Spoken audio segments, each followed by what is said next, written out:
Hi ವೀಕ್ಷಕರೇ, ಎಲ್ಲರಿಗೂ ನಮಸ್ಕಾರ. ನೋಡಿ, ಗೃಹಲಕ್ಷ್ಮಿ ಯೋಜನೆಯ 12ನೇ ಕಂತಿನ ಹಣ ಆಗಸ್ಟ್ ತಿಂಗಳು ಮುಗಿತಾ ಇದ್ರೂ ಕೂಡ ಇನ್ನೂ ಸಹ ನಿಮ್ಮ ಬ್ಯಾಂಕ್ ಖಾತೆಗೆ ಬಂದಿಲ್ಲ ಅಂತ ಸಾಕಷ್ಟು ಫಲಾನುಭವಿಗಳು ಕಮೆಂಟ್ನ ಮಾಡ್ತಾ ಇದ್ದೀರಾ. ನೋಡಿ, ಸರ್ಕಾರದಿಂದ ಗೃಹಲಕ್ಷ್ಮಿ ಯೋಜನೆಯ 12ನೇ ಕಂತಿನ ಹಣ ಫಲಾನುಭವಿಗಳ ಬ್ಯಾಂಕ್ ಖಾತೆಗೆ DBT ಮೂಲಕ ಬಿಡುಗಡೆ ಮಾಡಿದ್ದಾರೆ.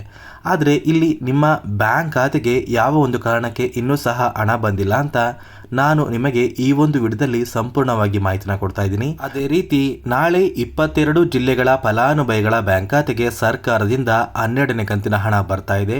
ಹಾಗಾದರೆ ಬನ್ನಿ ಆ ಒಂದು ಮಾಹಿತಿ ಏನು ಅಂತ ತಿಳ್ಕೊಳ್ಳೋಣ. ಅದಕ್ಕಿಂತ ಮೊದಲು ವಿಡಿಯೋ ನೋಡ್ತಾ ಇರುವ ಪ್ರತಿಯೊಬ್ಬರ ಹತ್ರ ಕೂಡ ಒಂದು ಚಿಕ್ಕ ರಿಕ್ವೆಸ್ಟ್ ಇದೆ. ನೀವೇನಾದ್ರೂ ಇನ್ನೂ ಸಹ ನನ್ನ ಚಾನಲ್ನ ಸಬ್ಸ್ಕ್ರೈಬ್ ಆಗಿಲ್ಲ ಅಂದರೆ ದಯವಿಟ್ಟು ಪ್ರತಿಯೊಬ್ಬರೂ ಚಾನಲ್ನ ಸಬ್ಸ್ಕ್ರೈಬ್ ಮಾಡ್ಕೊಳ್ಳಿ, ಹಾಗೆ ವಿಡಿಯೋಗೆ ಒಂದು ಲೈಕ್ನ ಕೊಡಿ. ಹೌದು ವೀಕ್ಷಕರೇ, ಗೃಹಲಕ್ಷ್ಮಿ ಯೋಜನೆಯ 12ನೇ ಕಂತಿನ ಹಣ ಆಗಸ್ಟ್ ತಿಂಗಳು ಮುಗಿತಾ ಇದ್ರೂ ಸಹ ಇನ್ನು ನಮ್ಮ ಬ್ಯಾಂಕ್ ಖಾತೆಗೆ ಬಂದಿಲ್ಲ ಅಂತ ಸಾಕಷ್ಟು ಫಲಾನುಭವಿಗಳು ಹೇಳ್ತಾ ಇದ್ದೀರಾ. ಸರ್ಕಾರದಿಂದ ನಿಮ್ಮ ಬ್ಯಾಂಕ್ ಖಾತೆಗೆ ಹಣ ಬರುತ್ತಾ ಅಥವಾ ಸರ್ಕಾರ 12ನೇ ಕಂತಿನ ಹಣನ ಬಿಡುಗಡೆ ಮಾಡೋದಿಲ್ವಾ ಅಂತ ಸಾಕಷ್ಟು ಫಲಾನುಭವಿಗಳಿಗೆ ಕೆಲವೊಂದು ಗೊಂದಲಗಳು ಇದೆ. ನೋಡಿ ವೀಕ್ಷಕರೇ, ಸರ್ಕಾರ ಗೃಹಲಕ್ಷ್ಮಿ ಯೋಜನೆಯ 12ನೇ ಕಂತಿನ ಹಣನ DBTಗೆ ಕಳಿಸಿದ್ದಾರೆ. ಈ ಒಂದು ಮಾಹಿತಿ 100% ಸತ್ಯ ಸ್ನೇಹಿತರೆ. 12ನೇ ಕಂತಿನ ಹಣಕ್ಕೆ ಬೇಕಾಗುವಷ್ಟು ಹಣನ ಸರ್ಕಾರ ಈಗಾಗಲೇ DBTಗೆ ಕಳಿಸಿದ್ದಾರೆ. ನಿಮ್ಮ ಬ್ಯಾಂಕ್ ಖಾತೆಗೆ ಹಣ ಬರೋದೊಂದು ಮಾತ್ರ ಬಾಕಿ ಇದೆ. ನಾಳೆ ಶುಕ್ರವಾರ 22 ಜಿಲ್ಲೆಗಳ ಫಲಾನುಭವಿಗಳ ಬ್ಯಾಂಕ್ ಖಾತೆಗೆ ಹಣ ಬರ್ತಾ ಇದೆ.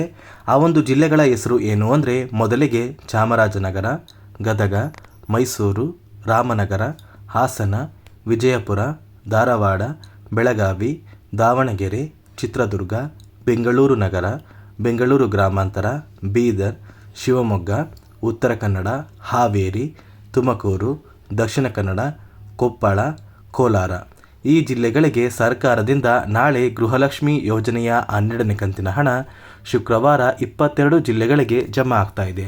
ನೋಡಿ, ಸರ್ಕಾರದಿಂದ ಗೃಹಲಕ್ಷ್ಮಿ ಯೋಜನೆಯ ಹಣ ಯಾವ ಫಲಾನುಭವಿಗಳ ಬ್ಯಾಂಕ್ ಖಾತೆಗೆ ಬರ್ತಾ ಇಲ್ಲ ಅಂದರೆ, ಈಗಾಗಲೇ ರಾಜ್ಯ ಸರ್ಕಾರದಿಂದ ಬಂದಿರುವಂತಹ ಒಂದು ಮಾಹಿತಿಯ ಪ್ರಕಾರ ಸುಮಾರು 8 ಲಕ್ಷ ಫಲಾನುಭವಿಗಳ ಒಂದು ರೇಷನ್ ಕಾರ್ಡ್ನ ಸರ್ಕಾರ ಈ ಆಗಸ್ಟ್ ತಿಂಗಳಲ್ಲಿ ಕ್ಯಾನ್ಸಲ್ ಮಾಡಿದೆ. ಸಾಕಷ್ಟು ಫಲಾನುಭವಿಗಳು ನಿಮ್ಮ ಬಳಿ ಇರುವಂತಹ ಒಂದು ರೇಷನ್ ಕಾರ್ಡ್ಗೆ KYCನ ಲಿಂಕ್ ಮಾಡಿಸಿಲ್ಲ. ಅದೇ ರೀತಿ ಇನ್ನೂ ಕೆಲವೊಂದು ಫಲಾನುಭವಿಗಳ ಒಂದು ರೇಷನ್ ಕಾರ್ಡ್ಗೆ ಸರ್ಕಾರದಿಂದ ಬರುವಂತಹ ಆಹಾರ ಧಾನ್ಯಗಳನ್ನ ಪಡ್ಕೋತಾ ಇಲ್ಲ. ಅದೇ ಒಂದು ಕಾರಣಕ್ಕೆ ಸರ್ಕಾರ ಸುಮಾರು 8 ಲಕ್ಷ ಫಲಾನುಭವಿಗಳ ಒಂದು ರೇಷನ್ ಕಾರ್ಡ್ನ ಕ್ಯಾನ್ಸಲ್ ಮಾಡ್ತಾ ಇದೆ. ನಿಮ್ಮ ಬಳಿ ಇರುವಂತಹ ಒಂದು ರೇಷನ್ ಕಾರ್ಡ್ನ ಸರ್ಕಾರ ಕ್ಯಾನ್ಸಲ್ ಮಾಡಬಾರ್ದು ಅಂದರೆ ಸರಿಯಾದ ಸಮಯಕ್ಕೆ ಸರ್ಕಾರದಿಂದ ಬರುವಂತಹ ಪ್ರತಿಯೊಂದು ಆಹಾರ ಧಾನ್ಯಗಳು, ಅದೇ ರೀತಿ ನಿಮ್ಮ KYC ಆಗಿಲ್ಲ ಅಂದರೆ ರೇಷನ್ ಕಾರ್ಡ್ಗೆ ಆದಷ್ಟು ಬೇಗ KYCನ ಮಾಡಿಸಿ. ಖಂಡಿತವಾಗಿಯೂ ನಿಮ್ಮ ರೇಷನ್ ಕಾರ್ಡ್ ಯಾವುದೇ ಕಾರಣಕ್ಕೂ ಕ್ಯಾನ್ಸಲ್ ಆಗೋದಿಲ್ಲ.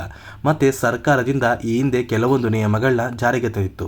ಆದರೆ ಆ ಒಂದು ನಿಯಮಗಳನ್ನ ಗೃಹಲಕ್ಷ್ಮಿ ಯೋಜನೆಯ 12ನೇ ಕಂತಿನ ಹಣಕ್ಕೆ ಕಡ್ಡಾಯವಾಗಿ ಪಾಲಿಸಿರಬೇಕು ಅಂತ ಸರ್ಕಾರ ಒಂದು ಹೊಸ ಮಾಹಿತಿನ ಕೊಟ್ಟಿದೆ. ಆ ಒಂದು ನಿಯಮಗಳು ಏನು ಅಂದರೆ, ನೋಡಿ ವೀಕ್ಷಕರೇ, ನೀವು ಯಾವುದೇ ರೀತಿಯ ಒಂದು ಸರ್ಕಾರಿ ನೌಕರರಾಗಿ ಕಾರ್ಯನಿರ್ವಹಿಸ್ತಾ ಇರಬಾರ್ದು. ನೀವು ಸರ್ಕಾರಿ ನೌಕರರಾಗಿ ಕಾರ್ಯನಿರ್ವಹಿಸ್ತಾ ಇದ್ದರೆ ಅಥವಾ ನಿಮ್ಮ ಮನೆಯ ಸದಸ್ಯರು ಏನಾದ್ರೂ ಸರ್ಕಾರಿ ನೌಕರರಾಗಿದ್ದರೆ ಸರ್ಕಾರದಿಂದ ಯಾವುದೇ ರೀತಿಯ ಗೃಹಲಕ್ಷ್ಮಿಯ 2,000 ಹಣ ನಿಮ್ಮ ಬ್ಯಾಂಕ್ ಖಾತೆಗೆ ಬರೋದಿಲ್ಲ. ಅದೇ ರೀತಿ ನೀವು ಅಥವಾ ನಿಮ್ಮ ಮನೆಯ ಸದಸ್ಯರು ಯಾವುದೇ ರೀತಿಯ ತೆರಿಗೆನ ಸರ್ಕಾರಕ್ಕೆ ಕಟ್ತಾ ಇರಬಾರ್ದು. ಒಂದು ವೇಳೆ ನೀವು ಸರ್ಕಾರಕ್ಕೆ ತೆರಿಗೆನ ಕಟ್ತಾ ಇದ್ದರೆ ನಿಮ್ಮ ಬ್ಯಾಂಕ್ ಖಾತೆಗೆ ಗೃಹಲಕ್ಷ್ಮಿಯ ಯಾವುದೇ ಕಂತಿನ ಹಣ ಬರೋದಿಲ್ಲ.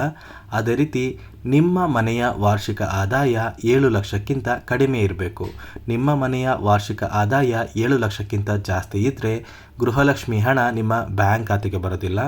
ಮತ್ತು ನೀವು ಹೊಂದಿರುವಂತಹ ಆಸ್ತಿ ಅಂದರೆ ನಿಮ್ಮ ಬಳಿ ಏನಾದ್ರೂ ಜಮೀನಿದ್ದರೆ ಆ ಒಂದು ಜಮೀನು ಯಾವುದೇ ಕಾರಣಕ್ಕೂ 10 ಎಕರೆಗಿಂತ ಜಾಸ್ತಿ ಇರಬಾರ್ದು.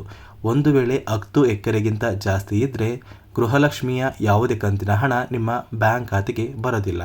ಅದೇ ರೀತಿ ನೀವು ಹೊಂದಿರುವಂತಹ ಒಂದು ವಾಹನ ಅಂದರೆ ನಿಮ್ಮ ಬಳಿ ವೈಟ್ ಬೋರ್ಡ್ ಇರುವಂತಹ ಯಾವುದಾದರೂ ವಾಹನ ಇದ್ದರೂ ಕೂಡ ನಿಮ್ಮ ಬ್ಯಾಂಕ್ ಖಾತೆಗೆ ಗೃಹಲಕ್ಷ್ಮಿ ಹಣ ಬರೋದಿಲ್ಲ. ಸರ್ಕಾರದಿಂದ ಬರುವಂತಹ ಪ್ರತಿಯೊಂದು ಸೌಲಭ್ಯಗಳು ನಿಮಗೆ ರದ್ದಾಗುತ್ತೆ. ಯಾಕಂದರೆ ಇಷ್ಟು ನಿಯಮಗಳನ್ನ ನೀವು ಪಾಲಿಸಿಲ್ಲ ಅಂದರೆ ಸರ್ಕಾರ ನಿಮ್ಮ ಬಳಿ ಇರುವಂತಹ ಒಂದು ರೇಷನ್ ಕಾರ್ಡ್ನ ಕ್ಯಾನ್ಸಲ್ ಮಾಡುತ್ತೆ. ನೀವು ಗೃಹಲಕ್ಷ್ಮಿ ಯೋಜನೆಗೆ ಅಪ್ಲಿಕೇಶನ್ನ ಹಾಕಬೇಕಾದ್ರೆ ರೇಷನ್ ಕಾರ್ಡ್ನ ಮೂಲಕ ಅಪ್ಲಿಕೇಶನ್ ಅಪ್ಲಿಕೇಶನ್ ಹಾಕಿರ್ತೀರ. ಒಂದು ವೇಳೆ ಸರ್ಕಾರ ನಿಮ್ಮ ಬಳಿ ಇರುವಂತಹ ಒಂದು ರೇಷನ್ ಕಾರ್ಡ್ನ ಕ್ಯಾನ್ಸಲ್ ಮಾಡಿದರೆ ಯಾವುದೇ ಕಾರಣಕ್ಕೂ ಸರ್ಕಾರದಿಂದ ಬರುವ ಯಾವುದೇ ಸೌಲಭ್ಯಗಳು ನಿಮಗೆ ಸಿಗೋದಿಲ್ಲ ವೀಕ್ಷಕರೇ. ಇದಿಷ್ಟು ರಾಜ್ಯ ಸರ್ಕಾರದಿಂದ ಬಂದಿರುವಂತಹ ಒಂದು ಹೊಸ ಮಾಹಿತಿಯಾಗಿದೆ. ಗೃಹಲಕ್ಷ್ಮಿ ಯೋಜನೆ ಕುರಿತು ಏನೇ ಒಂದು ಡೌಟ್ ಇದ್ರೂ ಕೂಡ ಪ್ರತಿಯೊಬ್ಬರನ್ನು ಕಮೆಂಟ್ನ ಮಾಡಿ ತಿಳಿಸಿ. ಅದೇ ರೀತಿ ಪ್ರತಿಯೊಬ್ಬರೂ ನನ್ನ ಚಾನಲ್ನ ಸಬ್ಸ್ಕ್ರೈಬ್ ಮಾಡ್ಕೊಳ್ಳಿ. ಹಾಗೆ ವಿಡಿಯೋಗೆ ಒಂದು ಲೈಕ್ನ ಕೊಟ್ಟು ನಿಮ್ಮ ಸ್ನೇಹಿತರಿಗೆ ಈ ಒಂದು ವಿಡಿಯೋನ ಶೇರ್ ಮಾಡಿ.